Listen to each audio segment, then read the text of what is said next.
They're good men. When I should be that silent, they need to be addressed. Excuse me, sir. Quiet, you brain. Wrong mental problem.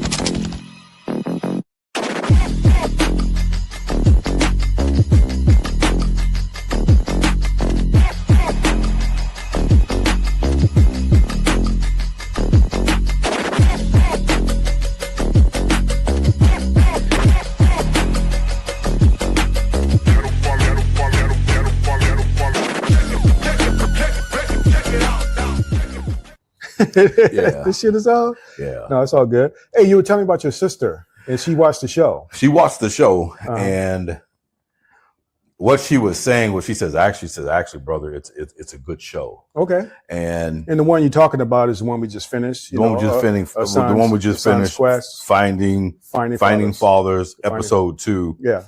The phone call that changed everything. Yeah, that's right. That was my story. That was your story. Trying to find my dad. And yeah. I did find my dad. You did find your father. Finding my dad. Right. Yeah, right. Yeah. And she thought after 42 years, actually, that's a hell of a story. It's a quest. After 42 years, that search, that craving, that curiosity, it got the best of you. Yeah. You know? Yeah. And she said, where you been? James Evans, your TV dad. I didn't get a phone call, I didn't get a postcard. Where you been, man? Yeah, that shit was funny. I love that part. Yeah, I love that part. But that was my TV dad, by the way, too. So my sister said that was huge. Which part?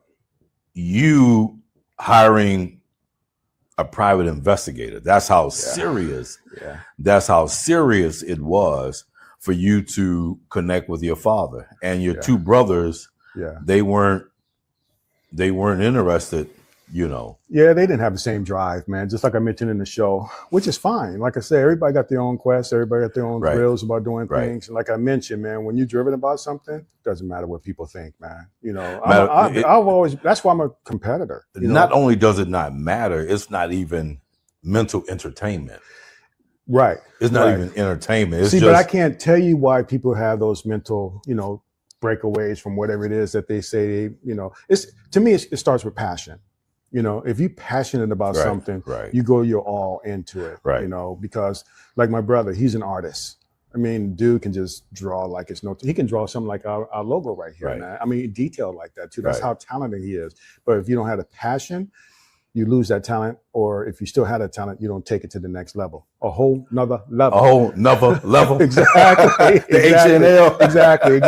But see, that's what it's all about. See, that's why I've learned, who I am and know what I'm all about, because I'm a passionate person, but not passionate when it comes down to just being overbearing, just passionate about things I do, like this platform. I'm very passionate about this. Both of us are. This is my purpose. This your purpose, your dream, your legacy, your everything. Doing this, man. Yeah, this. Because like I told you before, man, after my children's mother decided to break up the family like she did, I was always in the printing industry. I used to own a print shop. I've been a freelancer. I've done everything in the printing realm. Mm-hmm. And I wanted to start a magazine called, Modern Day Fatherhood. Got you. I think I told you about that. Right. And I still wanted to put that on our website and have pages where, fathers can come in and they can just throw in, their stories on what they're going through in the Modern Day Fatherhood section in our website. Well, like I was telling someone yesterday, I was out to dinner with some friends of a friend. And, the two girls, my girl, his wife, they're the best of friends since junior high. So I'm meeting the husband for the first time. Yeah. And he wanted to know what our podcast was about. And I said, we empower men. I said, men have the same problems. We all have the same problem. Yeah. We have wife problems, girlfriend problems, relationship problems. That's right. Drug and alcohol problems. Yeah. We have divorce problems. We have child support problems. Everything under the sun. Everything under the sun. We have work problems, and we don't talk about it. We don't talk about it. We hold it in. We think it's a badge of, we actually think it's a badge of honor to hold on to it like it's our, like it, whatever it is. See, but that was taught though. It was taught like, hey, step up and be a man, men don't cry, stuff like that. Well, no, men do and don't cry. It's a platform for it. I don't believe me personally, I don't believe it's healthy for a man, if he's in a relationship, to cry around his woman, his girlfriend, or whatever, because... No, don't misunderstand what I'm saying. I agree with that. Well, let me finish, Coach. Let me finish. Because we carry the weight of the family, Right. And, we want to always come across as strong, grounded, secure, and all that. And when some men cry in front of their woman, she loses respect for him. Not all the time, but I hear where you're going. Sometimes. Let me finish, Coach. Let me finish. Right. And this is a platform where a man can come. Right. And also, if he has to cry, we understand. We'll embrace him. Of course. Of course. I just don't say it's a good idea in front of your woman. Some women are supportive. Right. But for a lot of them that I've met and seen and hear, right. Right. They think their man is weak and they lose respect for them. Well, I get that. But my point I was trying to make is that men were told back then to step up and be a man. Don't cry, suppress things. And when you suppress things, it brings on health challenges. That's what I'm talking about. It's going to have to come out and show out. Yeah. But I'm not disagreeing to what you're saying. There are some women out there that do that to their men. They hold it like on them. And they come back at them like that. And there's a lot of women out there that don't do that because they have that heart to understand that man should release that stuff. So it's an agreement and a disagreement with that because I understand both sides. And I did that one time in front of, an ex-girlfriend. And from that point on, she had no respect for me. Well, that's what I'm saying. It happens and it doesn't happen because, I've been around my woman, dude. And I've let out some tears. All she did was just console me. Yeah. She didn't even ask me what I was crying for. I told her what it was. I said, hey, my mother moment, right. And she understood. So I can let her know why this emotion is coming out, man. There's nothing wrong with that. But the bottom line is this platform was built for men to come and talk to other men like we did at that church. And I asked them, raise your hand if you have somebody to talk to. Right. And how many people in the room? I would say a good 3/4 of the room raised their hand because they had a phone number. They had someone they can talk to. So that's 25% that don't. And that's a big quarter. Right. Any quarter that you have is taken away that's from significant. that. Taken away from that 100% doesn't give you 100%. Right. So the bottom line is that 25% is the ones you're trying to reach out to. And then the other 75% need to continue to help build this brotherhood. And that's what this platform is all about. That's what the Men's Lounge LA is all about. Right. Well, as I shared once on the podcast that, we have a platform at my church. I'm not the pastor of the church.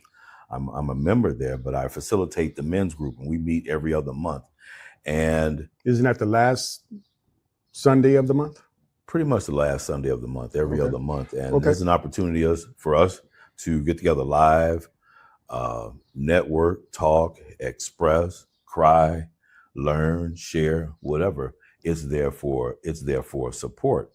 And you can always reach out to me, info@themenslounge.com, info@themenslounge.com. LA?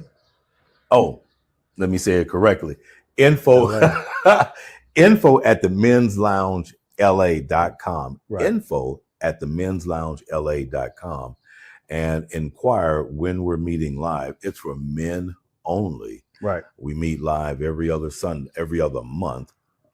There's food there too, guys. When you come hungry. It's refreshments. It'll be refreshments there. It's actually a good setting because since we had this podcast and this platform we put together, when he told me about it, I've been joining him. I'm not a member of his church, but I've been joining him to make sure that I support my partner here, my co-host, on the things that he's doing to support men. Because even that, there's a church not too far from our studio here that we go to, and there's a huge men's group there that's about 40 men showed up. It's huge. Last time we went. It's huge. We went to that. We went to that men's prayer breakfast 2-3 weeks ago. Yeah, at least. And it's my neighbor across the street that invited me, and I went and I showed up. And one of the reasons why I showed up, because I show up as men support male support, and I want to hear what they're doing. I want to share what we're doing, and see how we can collaborate with this men and male empowerment. And matter of fact, I would say in about a month, about a month or so, we just heard from our mentor, Ray, the Stormbreaker Gage. Yeah, that's right. And he sent you a text this morning. He did. We're ready to do another podcast of masculinity. And what is the title he wants to? Yeah, actually, I have it right here. Let me take a look at that because I just took it down and we were looking at it over there earlier before we started this short show that we're doing right now. And it's actually going to be pretty cool because these are the guys who kind of brought us in. And kind of. Yeah, and actually walked us through a lot of the things we're doing right now. And they're mentors, like you said, you know. Why don't you tell? So when it's all said and done, these dudes, he said, is masculinity dead? Ooh. Is masculinity dead? That's a hell of a topic. Is masculinity dead? Yeah. You know, we did a show about a year or so ago with Ray on there. What was it? Was it child support or child abandonment? Yeah. And one of the things that Ray said was, snap, I just lost my thought. That's all right, man. Go back and look at the show. It's on our platform. You know, it's you'll see myself, Sir Frederick, and then you'll see a Caucasian woman, and you'll see Ray. That show there, but you'll see the title, you know, and just go in and check that out. That one there is child support or child abandonment, you know, and that's a good topic there as well. And one of the things I mentioned in that podcast was how TV depicts fathers as losers or bumbling idiots. You know, and that's pretty sad when we're the ones that really carry the weight of the family. We carry the weight of the family. We get beat up a lot as men, you know. So when we get beat up like this platform here is to celebrate men, you know, create a brotherhood because there's a sisterhood out there we just can't touch. Not trying to touch it, but there's a sisterhood out there. It's and unbreakable. We got stories about you can't even penetrate the sisterhood. Penetrate. You would have to go there. Hey, you know what? I'm a coach. Right. You know, so but hey, when it comes to sport, the sisterhood is just very, very difficult to that bubble is so strong you can't penetrate. Which is fine. That's, you know, fine. That's their makeup. Right. But for us, men need to know there is support. There's love out there. There's support, you know, right here at the Men's Lounge. And, you know, we can talk about it on the podcast. Yep. And if you have a topic that you would like to see us tackle, let us know. You know, I told my physical therapist that today. Really? Yeah. This is my first meeting with her, and I was telling her about our podcast. Right. And I mentioned to her, I said, hey, we stimulate women at the same time. You know, so as far as I'm concerned, you can tap in, give me a topic. So as we go through this process of my physical therapy right now, because, you know, my back has been bothering me, so I'm going through the therapy process so I can, you know, get pain control. And she said, oh, I like that. You know, I'm gonna, you know, share this with my husband. I said, cool, do that. But we're taking topics from everyone, not just men, from women, teenagers, you know, young adults. We're taking everybody's topic, you know, challenge us. When he said, we stimulate the women at the same time, we will have more women on our podcast. Exactly. To support it, that we support them, what they're going through. I have one lady in particular, she wrote a book, The Depths of Soil. She had a son that passed away, her only son. And we'll highlight that. Yeah. I mean, we have a lot going on. We have a lot going on. Come on, chat. Just follow us. Understand that when you like and subscribe, this builds our platform, and we're here to support, you know, because as we empower men, everyone benefits, including and especially the woman who's looking for a man like that. And when you see this, put in the comment section, men. You're a man, men. You know, that's just one word, men. Let us know you heard us. And if anything, father, if you're a dad, put in father or dad. We'll take that one word as well. We'll take that as well. So yeah, we're here to support. We're here to support. We're here to help uplift our community. We help uplift all men, matter what community. Yeah, exactly. We build in the fellowship here, with that right there. The Men's Lounge LA. That's it. That's what we do. That's us. All right. Was there anything else? Nothing else, because I'm getting hot as fuck over here. Hey, it's fire. It's nice. Fire. It's nice ambiance and all that. This is fire. This is fire. This whole thing is fire. Yeah, but it's kind of warm sitting here. So, all right, Coach. So as we empower men, everyone benefits, including and especially the woman who's looking for a man like that. We're empowering lives. How does that go? Empowering men. Strengthening families. And transforming lives. I should know that as much as I say it. Yeah, I don't know what the hell's wrong with you. That's okay. You didn't lose your goddamn mind. No, at least I'm honest. That's all right. Accountability. At least I'm honest. Okay, thank you for joining us, and we'll see you in the lounge. Thanks for watching.